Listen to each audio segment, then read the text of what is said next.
Hello and welcome. I'm Parul Sharma and you're watching Zoom TV.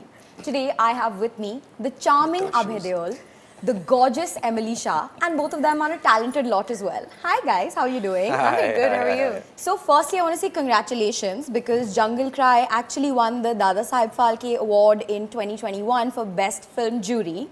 Yes. What are the feelings about that, and personally how important are awards to the two of you? You know, winning awards is just a part of the accolades that you get to be involved with as a filmmaker and an actress and actor. But the intent was really to get the story told and made and have people watch it and understand the stakes of what these boys went through. So, of course, those awards come with great recognition, and for that reason, I'm just grateful for it because these boys and Dr. Samantha and Paul Walsh definitely deserve it. Abhay, what's your relationship with awards? Relationship, I think सबको मालूम है. I've done a lot of things, been vocal about a lot of things, didn't make me any friends. अब मेरा relationship थोड़ा बदल गया है because I'm like ठीक है यार, अब जो मुझे कहना था मैंने कह दिया. You know, film fair को family fair बोल दिया. किसी और को pull out कर दिया. तो statement यहाँ वहाँ दे दिया. तो मैंने कर लिया है वो सब already. और अब मैं खुश हूँ जहाँ पे मैं हूँ. मुझे कभी फिल्म इंडस्ट्री अवार्ड मिला नहीं अब तक. I can understand why. I don't expect them to award. I wonder why I've never been awarded. I mean, I've got from GQ and Hello and all, मतलब के, but outside. Those are important ones, yeah. Yeah, but not from the industry. Fair enough. So that's been my relationship with them since you asked. That's nice. It has evolved in a way. That's something new. It's evolved now. I'm indifferent. And that's a better place to be than to be reactive. Yeah, to be I used to be reactive first, like I used to call it out. Yeah. And the practices. Now I'm like, theek hai yaar, it's fine. I'm living my life, they're living their life. Yeah. Apparently it'll help your career if you get an award, but I'm still here 17 years later without ever winning one. So I I'm think like, you're doing just fine. I'm doing just fine. You know what I mean? I guess I'll miss the being in the fraternity together. That's kind of nice. Yeah. I also attended a few. It's not like I haven't attended IFA and stuff like that. I did, no? Yeah, you weren't there. What am I saying? I wasn't born yet. IFA not recently. I'm joking. You were born like 3 years ago. I'm joking. Like I like to joke with him about our age. Yeah, I am considerably younger than her, so she teases me about it all the time. She couldn't tell. Yeah. I couldn't. So, you know, the story Jungle Cry is about underdogs. I know you have an affinity for this sort of script and you also call yourself an underdog on many occasions. A dog. Yeah. All the time. What was it about this story that sort of grasped at the two of you? And how much do you guys relate to being an underdog in both of your professional journeys?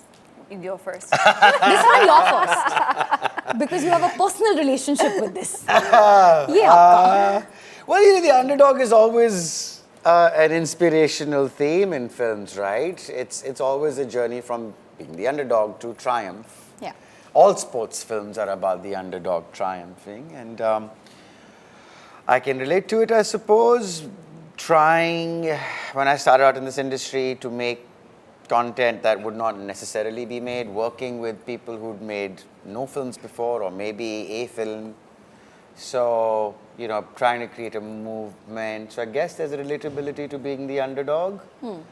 I would like to have a different experience. Like, as in the Zindagi Na Milegi Dobara was a completely different experience. It was with a big production and it was still a subject that was close to my heart and I believed in.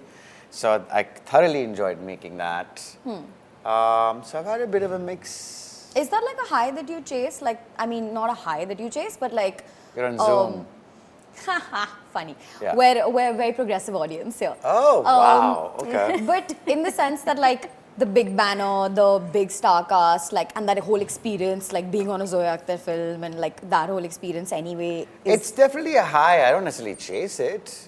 But when I'm there, I feel great. Right. You know what I mean? They're perfectly nice people and I believe in their talent and it's fun and wow, what a luxury. You don't have to work that many extra hours and pull it together and somehow make that last shot even though you know you're not going to, if you don't get the next day, it's done. Like this, you don't have those issues. There's a luxury that comes with it and you know that it's going to get distributed and marketed perfectly well.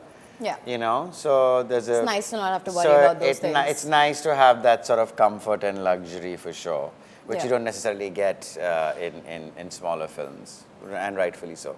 Because I'm half Indian, half American, or my mom is actually Scottish and Welsh, I always had this type of roadblock where people made me choose, you know, are you Indian? Are you American? Are you white? Are you brown? Right. And for that reason, I think even in Hollywood, it's come down to that where it's like, you know, if you're not a certain type of background, of ethnic background, then you can't play that. And I get it, right? If there was a role for an Indian girl and, I don't know, a Latina played it, you kind of feel weird about that. Yeah. But with that being said, I think there's a shift happening in Hollywood where they really like a certain portrayal of Indian actors and actresses. And I think with the way that my background is, I am that underdog right now because I look ethnically ambiguous. And so coming out from under that and saying that I don't have to choose to be Indian or be white. I'm a mix of the both, and I'm going to embrace that. And even when it comes to acting, I'm going to embrace that. So if you want me to play an American, I can play an American. You want me to play an Indian? I can Because play I an am Indian. both. Exactly. I speak Hindi, I You speak should Gujarati. have that, exactly. So I feel like that I'm kind of dealing with that right now, of being that underdog and saying I don't have to be boxed into this idea that you guys have created of what Indians or Americans should be. I'm allowed to be both, and I embrace that. Are you think, getting like, you could play a Latina, and I don't see why not. I think if you're brown, you're brown, you're brown. I mean, Rami Malek played Indian, he's Egyptian, he played Freddie Mercury. Yeah. And I was perfectly fine with that. Yeah. Like, as whoever, if you can pass off for a person of that background, why not? I agree. think so. Yeah. I don't have a problem. I would love to play somebody who's ambiguous ethnically, because that's what we do as actors. Yeah, exactly. You're right. It's acting at the end of the day. At the end of the day, and so as long as you're not brown facing somebody or white facing somebody or black facing somebody, it should be acceptable, you know? Yeah. And what happens to someone like yourself who's both? Yeah, it's hard. Exactly, You know, right? that's what I'm saying. Yeah, it's definitely do you hard. face resistance though? Like if trying to get out of that box and trying to... Yeah, of course. Yeah, I mean, I've walked out of audition rooms, obviously this was pre-pandemic, and I've literally heard casting directors say, well, she doesn't look Indian. And they just write me off that way. Right. And then say she doesn't look white. Yeah, exactly. And I don't look white either, you know? And then they're like, okay, we'll cast her as Arabic, but I don't speak Arabic. Or I'll cast her as Latino, but I don't really speak Spanish. I can learn, because, you know, Es muy fácil. I know. It's muy fácil. Así. El I acento know. es mismo de Hindi. Okay. You're like, okay. All right, Abhay. Sometimes. Someday. It's a good day I'll be someday. playing a Buenos Venezuelan. dias. See?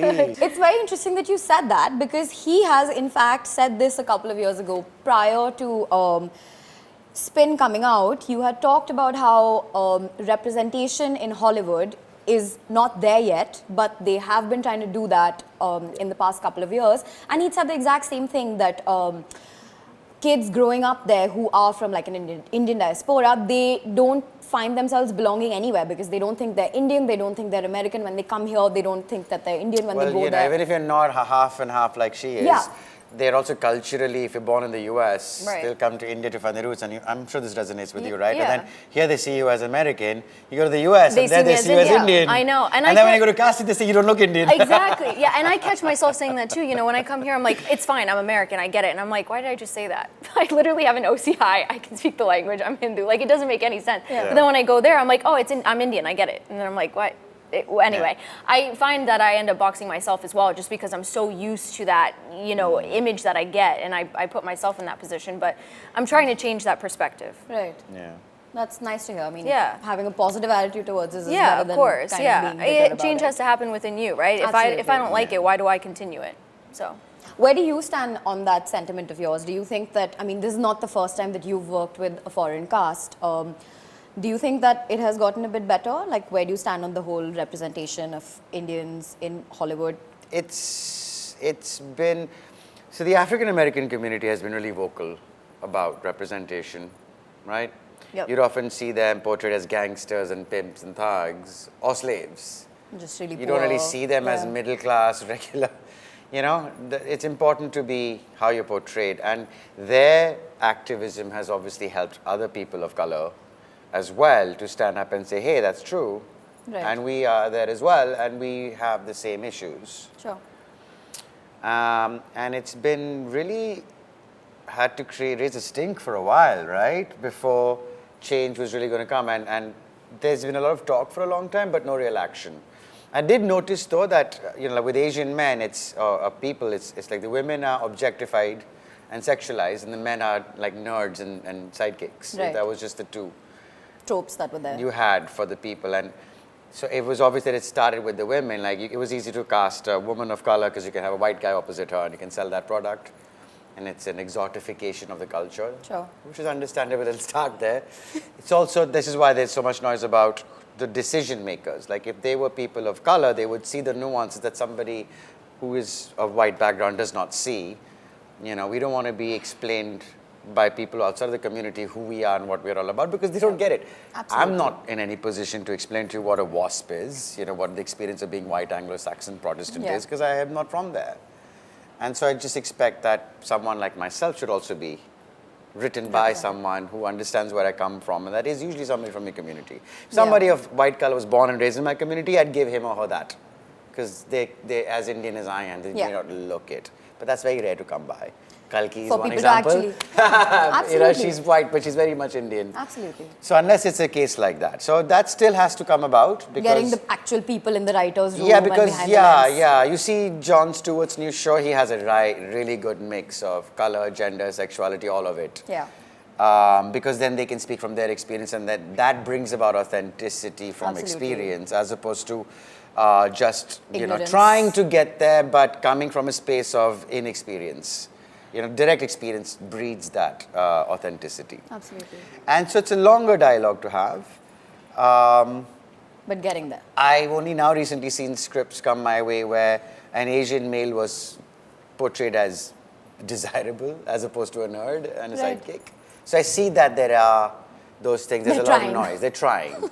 So it's great that that's happening. Yeah. Yeah. More so there than in Bollywood, where it has its own sort of stereotyping. And I mean, tropes we and also, whatnot. like Every have a industry very has. particular How we would image portray of the people of other communities, Exactly. the A foreigner happy in jovial Yeah, of course. Sardar, or the crazy Parsi, or the South even Indian who talks like this. people you know from what the I mean? West, we also have a very specific And then trope the people that we. of, because Okay, we're going to get into a quick game. It's called the game of firsts. You guys are going to regress back into your struggling days. No, not struggling days. Just into they're your still life. there, still struggling. Stop That it. struggle never I ends. know, I was going to say, the struggling days are over. Days, yeah. Did we? What was the first ever shot of your career? Oh, socha na tha in the college when I go to Aisha Takya, and who I wish was still doing films. Fabulous actor. Yeah, where her brother gets angry. He sees us talking, and I don't know if you've seen the film, but there was that scene in the college that was my first one.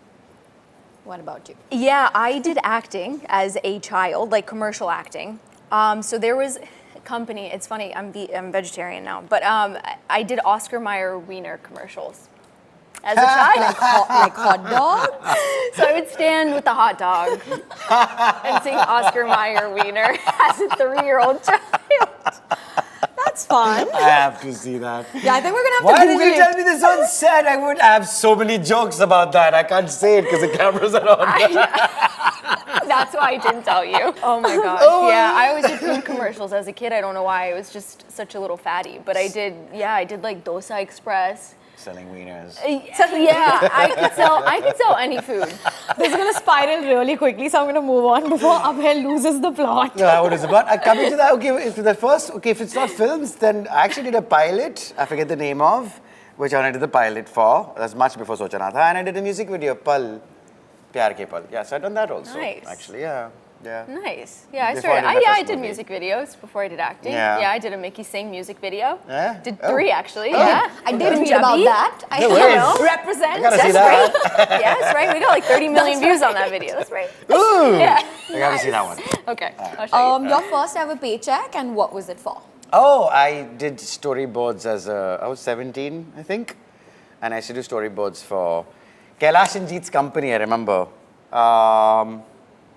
I got 5,000 rupees. Lovely. What did you do with it? I spent it on alcohol. I was 17! I would just like to tell you that previously. Very 18. honest. Very Hold on. honest. In the past, every time I've asked this question, everyone has always said, given it to my mother. Oh! I gave it to my mom. But Not the money, though. the alcohol. I just gave it to my mom. Something. thing. I gave her something. My first real job actually was working at a restaurant when I was in high school. But my first, I'm noticing a pattern with you and food.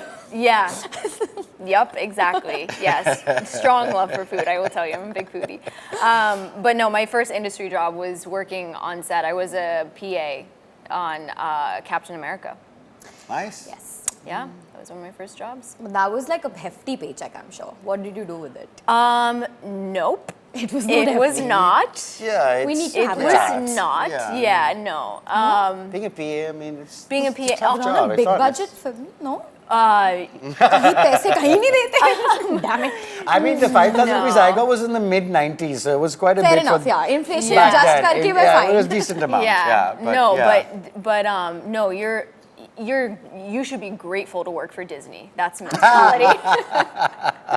So yeah, no, I was waking up at 4 a.m., going not even 3 a.m., getting on set by 4:30 and Wow. working 15 to 18-hour days. Wow, minimum wage? For Cashless job. minimum wage for It was sure. minimum wage? Yeah, Damn. for sure. Then that is low. Oh yeah, oh yeah. It's Worked like my $8 butt off. an hour, right? Now at least. Well, I think it No. was about 12. It was more Give me than a that. break there. It's about 12. I was making nice minimum wage. The comfy kind. Yeah, you know, premium living. The first ever fan experience or memorable fan experience that you guys remember, like a time that somebody actually came up to you and they were like, oh, hey, you're this person. And you were like, yeah. I remember one while shooting for Socha Na Tha, and it wasn't even out because I was shooting for Socha Na Tha. There was a bus load of these school kids, and I guess they just saw the camera. And that was my first, they wanted autograph. And I was like, you don't even know me. Like, nahi, aap kar do bhaiya, please. I was like, fine. I remember it because I was like, you don't know me. You're just enamored by the camera. You suck. Yeah. Tough crowd. Yeah, honestly. I was Miss New Jersey when I was 18 years old, Yeah. and this The again, youngest contestant is what I read. Yeah, yeah, and the youngest girl to ever win New Jersey, and the first Indian to ever compete at Miss USA. Represent. That's right. But this also has to do with food, so I'm gonna say this is the last just thing roll with about it. food. Just roll with it. She was I Miss used to- Jalebi. I know, Jalebi baby. honestly, I used to skip lunchtime in high school, and I used to go to a pizzeria every day for lunch because I love their pizza so much. Wow. And I risked it. Yeah, I risked a lot of, like I could have, gotten expelled from school, but for some reason that pizza was worth it. Do you see my dedication to food? It was do. worth it. I do. When I won Miss New Jersey, they recognized me and asked me for an image and an autograph, and to this day, it's still hanging up at Luciano's that's Pizza in Edison, cute. New Jersey. That's lovely. Yeah. That's so nice. Yeah. First failure in the entertainment industry or in life that really impacted you? I mean, Socha Na Tha on paper flopped. But did it impact you? Well, I didn't get work easily after that. I'm still getting the sense that it didn't impact you. Because I wasn't surprised. I love talking to him, yeah. and I know Aisha did and Imtiaz did. And so I was like, okay, well, let's. Then the second film also didn't do really well. Third one was 12 actors. Fourth one was very offbeat and did okay. Fifth one was completely off the charts, which is Manorama. So by then I was like, yeah, this is just my life. It's fine. At least I'm still getting to make what I want to make. So who cares about failure or success? Yeah, exactly. You know, Yeah. and that kind of shaped my attitude towards awards later on, towards numbers and Yeah. yada, yada, yada, yada. And I realized that failure is a great sort of driving Sure. force, you know. I don't know, like people think that their films being ahead, becoming famous and making a lot of money is success. But I've seen that up close growing up, and it isn't necessarily a really happy place to be. So I don't even, my definition of success is having the freedom to do what you want to do. Sure.